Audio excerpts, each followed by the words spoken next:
पिलाठू बड़ समस्ते पसंद करेंगे जदि ब्रेकफास्ट ये खाइबाटे मिल जाए ना तो समस्त पसंद आसीज तारीफ नक कहीं रहीपारे। तो पिला टिफिन बॉक्स रे हो बा ब्रेकफास्ट रे बहुत बढ़िया रहिबो आ ता सहित जुआनी पत्रर चटनी बहुत बढ़िया टेस्ट लगे। तो भिडियोटी प्रथम रु शेष पर्यंत देखिया पई आपन को अनुरोध रहिला। मो भिडियोटी जदि आपण मानकु भलो लागुथाए तेबे लाइक शेयर एंड सब्सक्राइब करिया को भूलिबेनी। चलतु तेबे भिडियोटी स्टार्ट करिबा। एठी मु 1/3 कप सुजी नेची मेजरिंग कप रे मापिकी नेबे। गोटे बाटी की कप गोटे सेट कर नेबे। तो मापिकी नबा द्वारा जो रेसिपीटी बहुत बढ़िया हबो परफेक्ट हबो। तो मु 1/3 कप सुजी नेकी ताकू बतुरे की रखी देइची। तो एठी परिया भितर मु गाजर लंका और कैप्सिकम प्याज नेची। एई जगह रे आपण माने बंधा कोबी फूल कोबी भी नहीं पारिए बहुत बढ़िया रहिबो। आ एठी वृषंग पत्र मु नेची। तो गाजर को एमती आमे तार चोपा को छड़े की ताकू ग्रेटर रे मु एमती कोरी देइची। तो एमती पतला पतला रहिबो ना ग्रेटर रे कर देबे बढ़िया पतला पतला रहिबो। तो सबु परिबा जहाँ भी वेजिटेबल एथरे पकेबे सबु एमती छोट छोट पीसेस रे कर देबे। कैप्सिकम मध्य एटा जते छोट कर देबे भलो काइना छोट छुआ को प्राय तो छोट पिला को एडा पसंद आसी न थाए। तो ये जो कैप्सिकम टा पकेले बहुत बढ़िया फ्लेवर आसीबो। किंतु छोट छोट करदेले कौन ना पिला माने जानी परिबेनी कैप्सिकम पड़ीची कि नहीं बोली। तो पियाज भी मध्य सेमती छोट छोट साइज रे हमें काटी दबा। जेते छोट साइज करिवे ना पिठाटा सेते पतला पतला हबो आ बहुत बढ़िया क्रिस्पी हबो। तो सबू परिबा को हमें एमती छोट छोट पीसेस रे काटी दबा। कंचा लंका दुईटी राग हिसाब रे आपण जतिक लंका दरकार तीखा पसंद से हिसाब रो देबे। तो मुझे दुईटी लंका नहीं ताकू काटिदेली। एठी 3-4टी जुआणी पत्र नहीं। जुआणी पत्र बहुत बढ़िया बास्ना आसीबो। तो वृषंग पत्र और जुआणी पत्र एमती छोट छोट पीस रे काटिदबा ताकू मध्य से बेटर रे दबा। तो एठी देखंतु सुजीटा बतुरुची कि नहीं चेक करदा। ऑलरेडी तो बतुरी साइलानी 10 मिनिट आमे छाड़ी देथिलु बतुरिया पई। तो सेथिरे गोटे कप आउ गोटे आधा कप आमे 1.5 कप देइछे जो अटा। तो अटा को देकी भलो भाबरे ताको मिक्स कर दबा। देखंतु एई भलिया माने थिकनेस ता रखिबो। या ठारो अधिक पानिया करिबेनी कि बहलिया करिबेनी। तो एई भलिया ही रहिबो। तापरे देखंतु जो सेइतरा में जो जतिक सब वेजिटेबल्स काटी के रखी थिले से सब को एई बैटर रे देई दबा।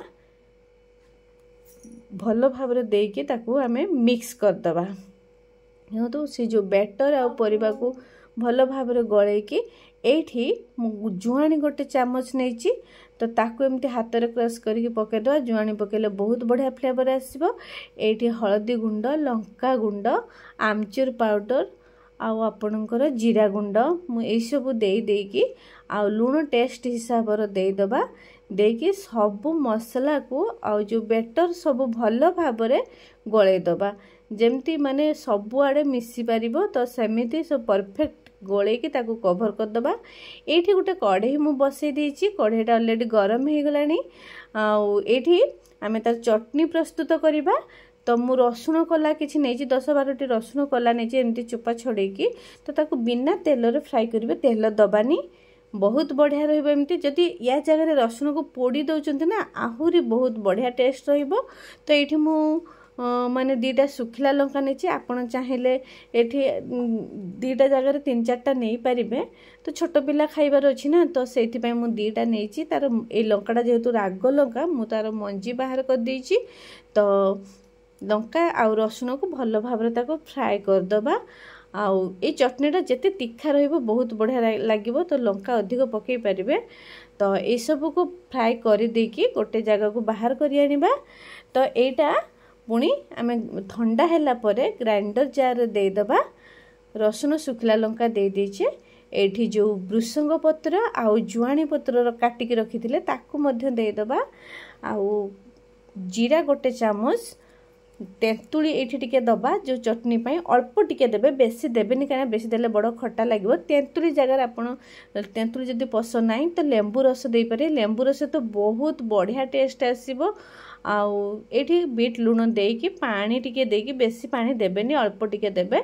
तो ग्राइंडिंग करिके देखंतु मोर एबे जुआणी पत्रर चटनीटा पूरा टेस्टी माने रेडी हो जाइए बहुत बढ़िया। ये चटनीटा खाइबे बनईकी निहाती आपण मानक टेस्ट लगे। तो जहाँ भी किसी माने चकुली टाइप जिनस बनाऊँ ना ता सहित या खाइबे बहुत बढ़िया टेस्ट रहिबो। एठी देखंतु चकुली प्रस्तुत करवा। तो मु गोटे कढ़ई नहीं तो कढ़ई बसी देछि आपण चाहिले तावा रे करि पारिबे किंतु मु एठी कढ़ई रे एथि पई करछि मु छोट छोट साइज रे करिवार अछि। आ ए कढ़ई रे बनेले मोटे क्रिस्पी हुए चकुलीटा। तो एमिति गोटे डंकी देकी ताको हाथ रे पानी हाथ होइके एमती स्प्रेड करिवे काइना जतरे डंकी रे आपण माने स्प्रेड करिवे ना तो ये स्प्रेड हबनी माने ठीक रेशियो रे जीवनी सी कोठी मोटा तो कोठी पतला रही। तो हाथ रे एमती करिवे देखंतु एमती स्प्रेड करके एई भलिया कलर हैला पर्यंत माने ताको फ्राई करिवे जो कुक करिवे चकुलीटा को। आउ एमती गोल्डन ब्राउन कलर हैला जाए के बढ़िया क्रिस्पी रहिबो। ताको टिके लो फ्लेम कर देबे, हाई फ्लेम बिल्कुल रखिबेनी। लो फ्लेम कले लो मीडियम फ्लेम रे आउ से क्रिस्पी हबो। देखंतु मु सब बैटर को एमती बने देछि। एई भलिया पिठाटा माने बहुत बढ़िया टेस्ट रहिबो। सकाळे ब्रेकफास्ट आपण बने की खाइबे, छुआ को टिफिन बॉक्स रे देबे मध्य। चटनी सांगो को एई जो चकुली रे माने जो रेसिपीटा बहुत बढ़िया टेस्ट रहिबो। छुआ माने तो मागी मागी खाइबे, बड़ टू छुआ समस्त मागी खाइबे। तो एई भला रेसिपीटा घरे थरे बनातु। आ केमिति रहिला रेसिपीटा तार फीडबैक मते कमेंट रे जणातु। सते पर्यंत मु रहूची, मु आउ एक नुआ रेसिपी नै कि आपण मान पाखु आसीबी। जय जय।